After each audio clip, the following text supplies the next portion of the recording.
কোনো একটা প্ল্যাটফর্মে ইনভেস্ট করার পর যখন প্রফিট পাওয়া যায় তখন যেমন আনন্দ হয়, ঠিক তেমনই আমাদের বাগানিদের ক্ষেত্রে ইনভেস্টটা হলো অক্লান্ত পরিশ্রম আর প্রফিটটা হলো গাছ ভর্তি ফুল ফল। ডাক্তারবাবুরা যেমন রোগীগ্রস্ত মানুষ ও মৃতপ্রায় ব্যক্তিকে বাঁচিয়ে তুলে ওনাদের পরিবারের মুখে হাসি ফোটান, আমরা বাগানিরাও কিন্তু একই রকমভাবে রোগগ্রস্ত গাছ ও মৃতপ্রায় গাছকে আপ্রাণ বাঁচানোর চেষ্টা করার পর যখন সাকসেস পাই, সেই আনন্দ কেবলমাত্র বাগানিরাই বোঝে।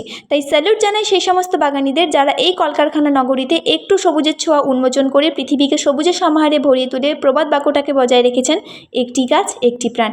So hey everyone, welcome to my channel. আজকে আমি তোমাদের সাথে শেয়ার করব একটা সুন্দর বাগানের পিছনে কতটা পরিশ্রম করতে হয়।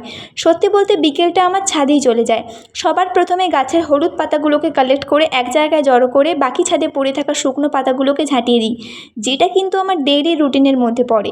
আর এটা না করলেই নয়, জানোই তো এইসব পাতা জল যাওয়ার পাইপের মধ্যে চলে গেলে ঠিক কতটা অসুবিধে হয়। এরপর আজকে প্রায় 1 মাস পর গাছের আগাছাগুলোকে পরিষ্কার করে গাছের মাটিগুলো কুপিয়ে দিলাম।